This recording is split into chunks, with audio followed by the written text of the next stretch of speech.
요즘 커버드콜 ETF가 인기가 많죠. 매월 꼬박꼬박 분배금을 주니 마치 월세를 받는 느낌이고 현금 흐름에 도움이 된다고들 합니다. 금에도 커버드콜이 있을까 궁금했는데 실제로 있더군요. 그럼 이 금 커버드콜 ETF는 어떨까요? 누구에게 괜찮을까요? 그리고 국내 금 ETF 중 가장 큰 에이스 KLX 금현물, 국제금을 추종하는 소울 국제금과 비교하면 어떤 차이가 있을까요? 특히 단순히 수익률만 보는 게 아니라 세금과 건강보험료 문제까지 말씀드리도록 하겠습니다.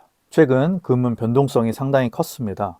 1월 말과 2월 초에는 하루에 7%씩 오르다가도 12%, 6%씩 빠지기도 했죠.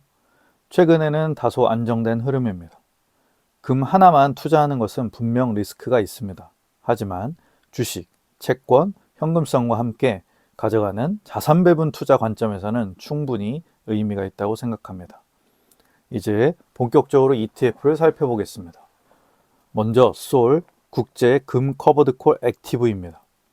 2025년 3월 상장했고 아직 1년도 되지 않았으며 시가총액은 약 800억 원 수준입니다. 2025년 5월부터 매월 분배금을 지급하고 있는데요. 2026년 2월 기준으로 지금까지 총 10번 지급하였고 월 평균 약 42원, 최근에는 55원까지 늘었지만 연 환산하면 약 3% 수준입니다. 연 10% 이상 분배하는 다른 커버드콜 ETF들과 비교하면 솔직히 크다고 보기는 어렵습니다. 커버드콜의 장점은 현금 흐름이라고 생각하는데 이 부분이 다소 아쉽습니다. 그러면 장점은 무엇일까요?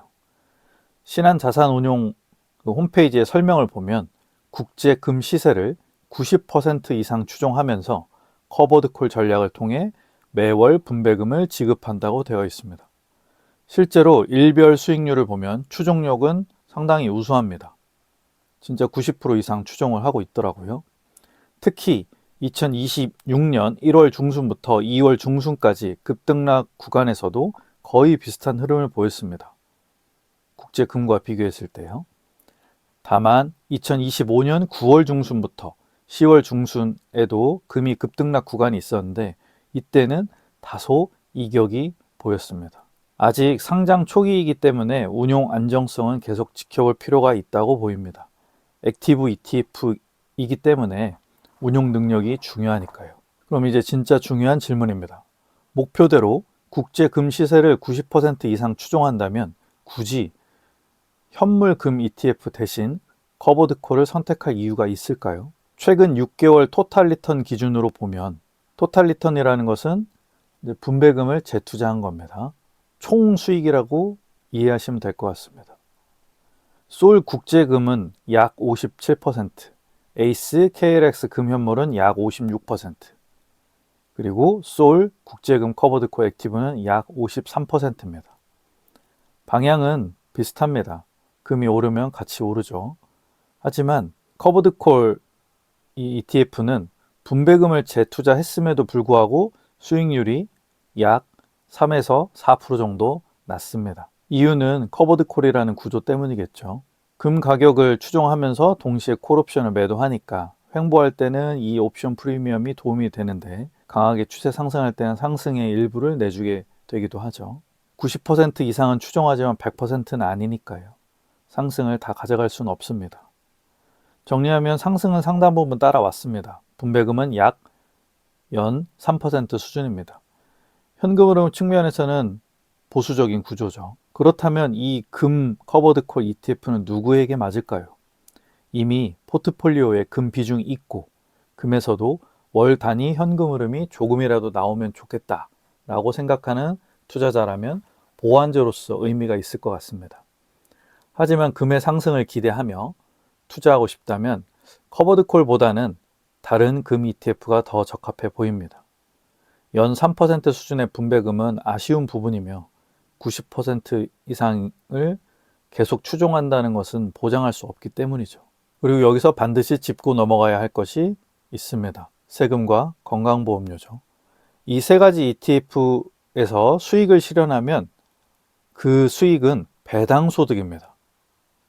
또한 예적금의 이자, 채권의 이자, 국내외 주식의 배당금, 국내외 ETF의 분배금이 있다면 수익을 실현해서 발생한 저 배당 소득과 합산되어 세금과 건보료에 영향을 주게 됩니다. 1년에 금융소득이 2천만 원을 넘으면 금융소득 종합과세 대상이 되는데요. 이 경우에는 15.4%로 끝나지 않습니다. 내 근로소득이나 사업소득과 합산돼서 최대 49.5까지 올라갈 수 있습니다. 여기에 건강보험료도 추가로 영향을 받죠. 금 ETF로 수익을 냈는데 세금과 건보료로 상당 부분이 빠져나간다면 실질 수익률은 완전히 달라지겠죠. 그래서 이 세 가지 금 ETF는 가급적 절세 계좌에서 투자하는 것이 유리합니다. ISA, 연금저축, IRP, DC 같은 계좌입니다. 이 계좌 안에서는 수익을 실현해도 당장 배당소득세를 내지 않습니다. 해지, 중도 인출, 연금 개시 이러한 이벤트가 있어야지만 발생하는 거고요. 그러니까 이런 행위를 하기 전까지는 과세가 이연됩니다. 그동안 세금을 내지 않고 복리로 굴릴 수 있는 거죠. 상품 선택도 중요하지만 계좌 선택도 매우 중요합니다. 정리하겠습니다. 이 국제금 커버드콜 ETF는 일부 현금 흐름이 필요하다면 대안이 될 수 있습니다. 그렇지 않다면 단순 국제금 ETF나 에이스, KLX 금연물이 더 명확한 선택일 수 있습니다. 결국 선택의 기준은 수익률이 아니라 내가 금을 왜 보유하려는지 그리고 어떤 계좌에서 운용할 것인지입니다. 금 투자도 구조와 세금까지 설계해야 진짜 수익이 남습니다. 감사합니다.